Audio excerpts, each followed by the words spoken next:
warahmatullahi wabarakatuh. Waalaikumsalam warahmatullahi wabarakatuh. Bagaimana kabarnya hari ini? Alhamdulillah luar biasa. Allahu Akbar. Alhamdulillah hari ini kita dikasih kesehatan oleh Allah. Baik, hari ini siap belajar? Siap. Baik, siapa yang bersedia memimpin doa? Silakan Fahmi. Bismillahirrahmanirrahim. Alhamdulillahirabbil alamin. Arrahmanirrahim. Maliki yaumiddin. Iyyaka na'budu wa iyyaka nasta'in. Ihdinas siratal mustaqim. Siratal ladzina an'amta 'alaihim ghairil maghdubi 'alaihim waladdallin. Amin. Bismillahirrahmanirrahim. Rabbi zidni 'ilman warzuqni fahman bi rahmatika ya arhamar rahimin. Amin. Di antara kalian ada yang tidak hadir? Hadir semua? Alhamdulillahirabbil Amin. Baik, Bapak akan bertanya, siapa yang masih ingat pembelajaran minggu yang lalu? Silakan Fajar. Jujur dalam mengalah. Jujur dalam bermuamalah. Apa itu jujur? Jujur artinya kesesuaian antara niat, perkataan, dan perbuatan. Kesesuaian antara niat, perkataan, dan perbuatan. Bapak yakin kalian semua juga masih ingat. Oke, Bapak akan bertanya lagi. Di antara kalian, siapa yang mempunyai pengalaman berbelanja online atau offline? Saya, Pak. Silakan Selfie. Pengalaman kamu berbelanja Selfie? Ketika itu saya melihat sepatu di toko online. Kemudian saya lihat sepatu itu sangat bagus dan saya sangat tertarik sekali dengan sepatunya. Dan saya transfer. Ketika barangnya itu datang, saya langsung buka, tetapi tidak sesuai dengan gambarnya, Pak. Ketika itu Selfie berbelanja di toko online. Kemudian dia lihat barangnya bagus sekali. Terus dia transfer. Tetapi ketika barangnya datang, barang tersebut tidak sesuai dengan yang digambar. Berarti tertipu ya. Kalian, adakah yang bersedia membacakan tujuan pembelajaran pada hari ini? Saya, Pak. Silakan Mela. Menjelaskan isi kandungan Quran Surah Al-Mutaffifin ayat 1-17 tentang jujur dalam bermuamalah dengan benar. Menganalisis isi kandungan Quran Surat Al-Mutaffifin ayat 1-17 tentang jujur dalam bermuamalah dengan benar. Menyimpulkan isi kandungan Quran Surat Al-Mutaffifin ayat 1-17 tentang jujur dalam bermuamalah dengan benar. Merumuskan dampak positif jujur dalam bermuamalah dengan fenomena sosial dengan benar. Baik, hari ini kita akan belajar tentang isi kandungan Quran Surah Al-Mutaffifin ayat 1-17 dengan model Discovery Learning. Nah, nanti kalian akan berdiskusi secara berkelompok. Silakan lihat temannya kanan, kiri, depan, dan belakang untuk membentuk kelompok. Sebelum kalian berdiskusi dengan teman kelompoknya, kita akan menyaksikan video tentang Quran Surah Al-Mutaffifin. Jika ada yang ditanyakan, silakan ditanyakan ya. Jelas? Jelas.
Sudah menonton videonya? Sudah. Baik, di antara kalian siapa yang akan memberikan pesan terhadap pria tersebut? Saya, Pak. Silakan. Awalnya. Jika kita melakukan transaksi jual beli, kita harus jujur. Ketika kita melakukan transaksi jual beli, kita harus jujur. Tidak boleh curang. Di antara kalian, adakah yang ingin bertanya? Saya, Pak. Silakan Alika. Bagaimana cara membedakan pedagang yang jujur dan tidak jujur? Bagaimana cara membedakan pedagang yang jujur dan tidak jujur? Di antara kalian, ada yang bisa menjawab?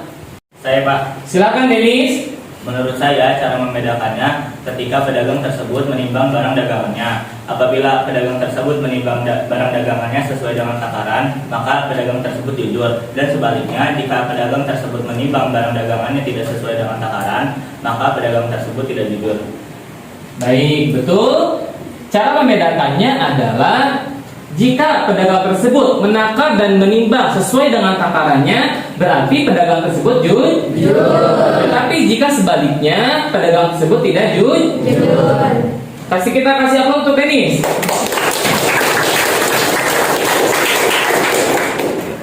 Baik, di antara kalian, adakah yang ingin bertanya lagi? Saya, Pak. Silakan Nisa. Konsekuensi apa yang akan diterima pedagang jika berperilaku curang? Konsekuensi apa yang akan diterima jika seorang pedagang berperilaku curang? Di antara kalian, adakah yang ingin berusaha menjawabnya? Saya, Pak. Silakan Rizda. Menurut saya, konsekuensinya akan dimasukkan ke dalam neraka jahim sesuai dengan surah Al-Mutaffifin ayat 16. Benar, konsekuensinya adalah akan dimasukkan ke dalam neraka jahim sesuai dengan isi kandungan Quran surah Al-Mutaffifin ayat 16. Kita kasih aplaus untuk Rizda. Untuk lebih memahami materi isi kandungan Quran surah Al-Mutaffifin ayat 1-17, kalian akan berdiskusi dengan temannya. Silahkan. Teman-teman, Quran surah Al-Mutaffifin diciptakan tentang apa ya? Oh iya, saya menemukan di buku halaman 27 bahwa Quran surat Al-Mutaffifin ayat 1-17 berisi tentang ancaman bagi orang-orang yang suka menipu dan mengambil hak orang lain dengan cara disiram dalam amalan, serta ancaman bagi orang kafir yang suka mengejek dan menghina orang-orang yang beriman. Teman-teman, ada yang tahu nggak Quran surat Al-Mutaffifin ayat 1-3 menjelaskan tentang apa ya? Oh iya, saya menemukan di buku ayat 1-3 Allah Subhanahu wa Ta'ala memperingatkan kepada orang yang suka berbuat curang dalam menakar atau menimbang ketika berjualan atau bermuamalah. Mereka tidak jujur dalam bermuamalah, yaitu jika mereka menerima takaran, mereka minta ditambahkan. Namun jika mereka menakar atau menimbang, mereka mengurangi. Oleh karena itu, Allah Subhanahu wa Ta'ala memerintahkan mereka untuk bersikap jujur dalam muamalah dan melarang segala bentuk kecurangan. Jujur dalam bermuamalah dapat dilakukan dengan cara menakar dan menimbang suatu barang atau benda dengan takaran atau timbangan yang seimbang dan tidak menguranginya. Sebaliknya, mereka yang suka berbuat curang dalam takaran atau timbangan akan mendapatkan azab yang sangat pedih. Teman-teman, ada yang tahu dari kandungan surah Al-Mutaffifin 1-6? Ada nih. Ayat 1-6 Allah memulai surat dengan ancaman bagi orang-orang yang curang dalam timbangan dengan kalimat wa'il, artinya celakalah. Isyarat bahwa mereka akan mendapatkan azab yang pedih, yaitu orang-orang yang jika menerima takaran mereka minta ditambah, tetapi jika mereka menimbang atau menakar mereka mengurangi. Merekalah orang-orang yang curang dalam jual beli. Mereka tidak beriman dengan adanya hari kiamat, hari kebangkitan, hari yang sangat dahsyat, hari pertanggungjawaban atas apa yang diperbuat. Mengurangi takaran atau timbangan meskipun sedikit tetapi diulang-ulang merupakan perbuatan yang sangat dimurkai Allah. Hal ini biasanya dilakukan dengan memainkan timbangan, ukuran, atau harga. Jika hal tersebut dilakukan dalam jumlah besar, memakan harta dan hak orang lain dengan korupsi atau melahap gaji buta, tentu lebih dimurkai dan dibenci Allah SWT. Teman-teman, kalau ayat 7-17 apa ya sih kandungannya? Ini nih. Ayat 7-17 Allah menjelaskan bahwa catatan perbuatan orang-orang durhaka terdapat dalam daftar keburukan dan disimpan dalam buku khusus bernama Sijil, yaitu kumpulan buku-buku para syaitan dan orang-orang kafir. Mereka itulah yang mendustakan para rasul dan risalahnya. Sifat-sifat mereka ada 3. A. Mu'tad, melampaui batas dan melanggar hukum-hukum Allah. B. Atsim, bergelimang dosa dengan mengonsumsi barang haram, berbicara bohong, mengkhianati amanat, dan lain sebagainya. C. Jika dibacakan Al-Quran, mereka mengatakan bahwa itu hanya dongeng orang-orang terdahulu, bukan wahyu Allah Subhanahu wa Ta'ala. Selanjutnya, Allah menjelaskan mengapa mereka mengejek Al-Quran. Antara lain, karena banyaknya dosa yang menutup hati mereka, sehingga mereka tidak mau menerima kebenaran dan kebaikan. Oleh sebab itu, mereka jauh dari rahmat Allah, sehingga kelak dilemparkan ke dalam api neraka yang paling bawah. Dan dikatakan kepada mereka, inilah azab yang dahulu selalu kamu dustakan. Ini adalah kumpulan buku-buku para setan dan orang-orang kafir. Apa itu murtad? Murtad adalah melampaui batas dan melanggar hukum-hukum Allah. Apakah itu atsim? Atsim yaitu bergelimang dosa dengan mengonsumsi barang haram, berbicara bohong, mengkhianati amanat, dan lain sebagainya. Berarti mutaffifin itu apa? Saya menemukan di internet kalimat al-mutaffifin yang berasal dari kata taffafa, artinya mengurangi atau menambah sedikit. Menurut Ibnu Katsir, kalimat al-taufif artinya pengambilan sedikit dari timbangan atau penambahan. Maksud dari semua itu adalah kecurangan dalam timbangan. Teman-teman, mengapa orang kafir mengejek Al-Quran? Oh iya, saya menemukan di internet sebab-sebab mengapa mereka mengejek Al-Quran. Di antaranya, banyaknya dosa yang telah menutup hati mereka dari keimanan kepada Al-Quran, sehingga mereka tidak mau menerima kebenaran dan kebaikan. Karenanya, mereka jauh dari rahmat Allah, sehingga mereka telah dilemparkan ke dalam api neraka yang paling bawah. Dan dikatakan kepada mereka, inilah azab yang dahulu selalu kamu dustakan. Teman yang tadi kita diskusikan, kita tulis yuk. Dalam Quran surat Al-Mutaffifin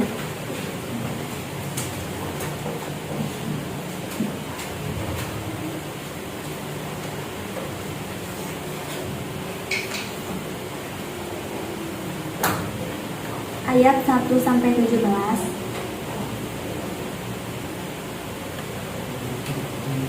Allah Subhanahu wa Ta'ala melarang keras dengan ancaman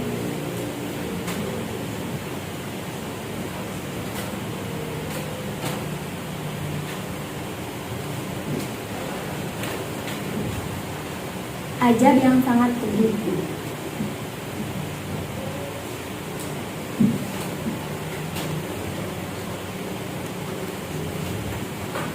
Bagi orang yang suka berbuat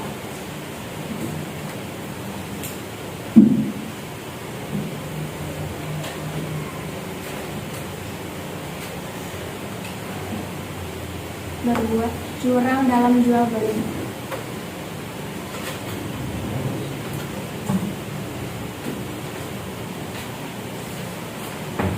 atau muamalah.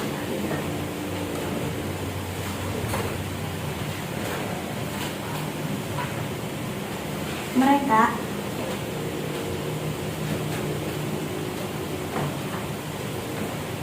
yang tidak beriman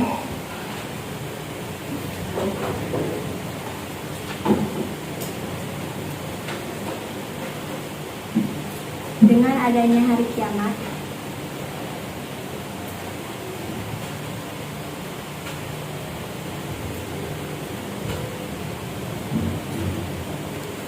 atau hari pembalasan,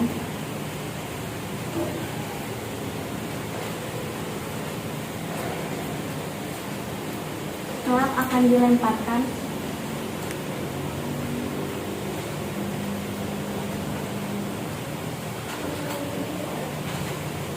ke dalam neraka.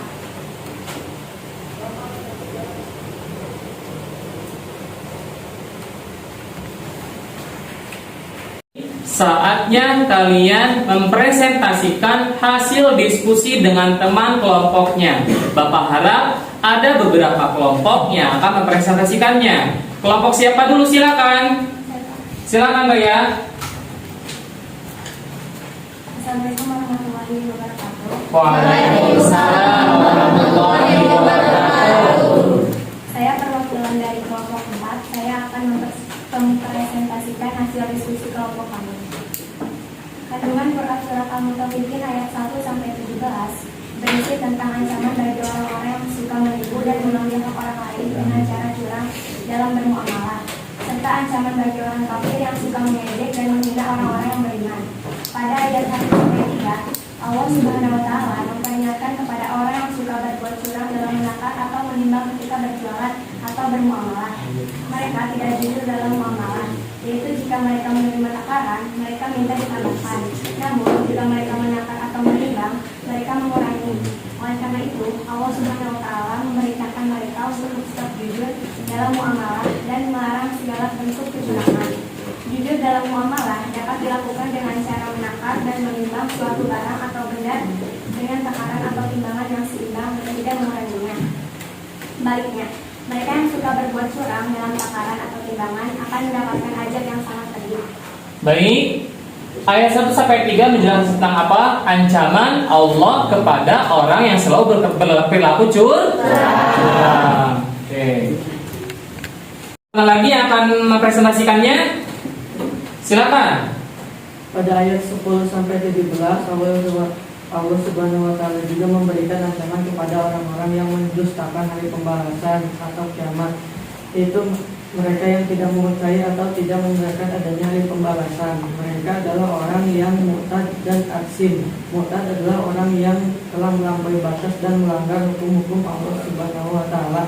Sedangkan aksim adalah orang-orang yang bergelimang dosa dengan mengkonsumsi barang haram, suka berdusta, berkhianat, dan lain sebagainya. Ketika mereka dibacakan ayat-ayat Allah SWT, mereka tidak mempercayainya dan akan mengatakan bahwa itu hanya dongeng orang-orang terdahulu. Mereka tidak dapat menerima kebenaran iman karena hati mereka tertutup oleh dosa-dosa, sehingga mereka tidak akan bisa melihat Tuhan yang menciptakan mereka. Kelak di akhirat mereka akan dimasukkan ke dalam neraka dan mendapatkan azab yang sangat pedih. Dalam ayat 10-17 Allah Subhanahu wa Ta'ala memberikan ancaman kepada orang-orang yang mendustakan hari kiamat atau hari akhir. Nah, mereka tidak mempercayainya. Ya, sifat mereka ada berapa tadi? Yang pertama adalah artinya apa? Yang kedua, asim artinya apa?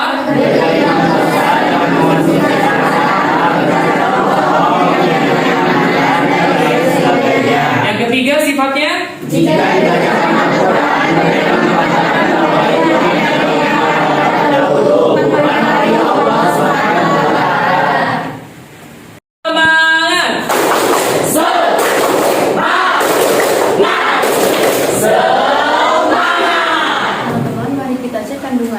di internet tentang surah Al-Mutaffifin ayat 1-17.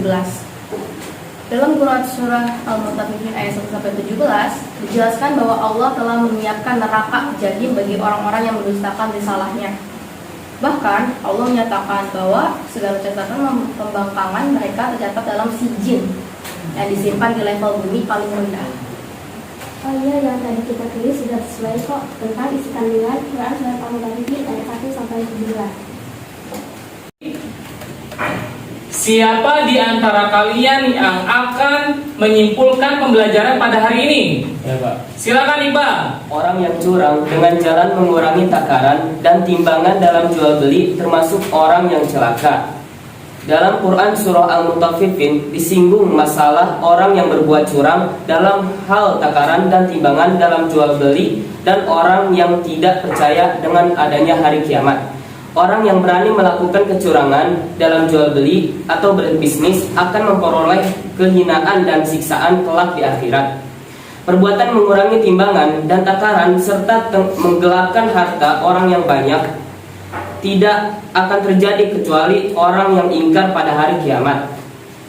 Orang yang melakukan kecurangan dalam bermuamalah, jiwa mereka telah dipenuhi dengan ketamakan dan ketidakpuasan. Keuntungan sedikit yang diperolehnya dari hasil kecurangan justru berakibat besar bagi dirinya. Ada orang yang menganggap cerita Al-Quran tentang surga, tentang neraka, tentang ancaman azab siksaan kepada yang durhakan dianggapnya dongeng belaka. Apabila seseorang berbuat suatu dosa, mulailah ada suatu bintik hitam mengenai hati. Dalam Quran surah Al-Mutaffifin ayat 1-17, Allah Subhanahu wa taala melarang keras dengan ancaman azab yang sangat pedih bagi yang suka berbuat curang dalam jual beli. Mereka tidak beriman dengan adanya hari kiamat atau hari pembalasan, kelak akan diletakkan dalam neraka. Neraka mana? Neraka jahanam atau neraka jahim. Jika kita berjualan atau menjadi pedagang, kita harus jujur dalam menakar dan menimbang. Nanti kita akan memperoleh keberkahan. Tapi sebaliknya, jika kita curang dalam berjual beli, maka kita akan mendapatkan azab Allah yang sangat pedih, yaitu mendapatkan siksa di neraka jahim atau jahanam, sesuai dengan Quran surah Al-Mutaffifin ayat 16. Untuk lebih memahami lagi tentang isi kandungan Quran surah Al-Mutaffifin ayat 1-17, kerjakan tugasnya di halaman 37-38.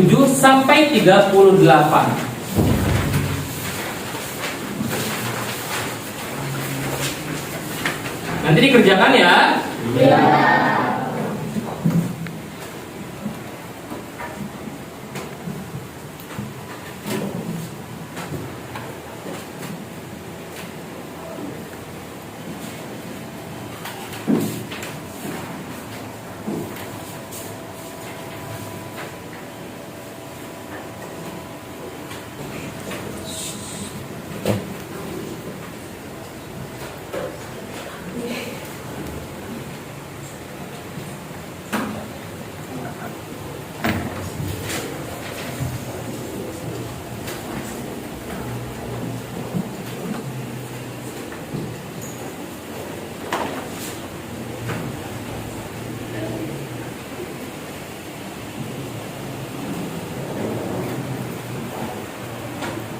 Untuk mengakhiri pembelajaran pada hari ini, kita ucapkan Alhamdulillahirobbilalamin. Assalamualaikum warahmatullahi wabarakatuh.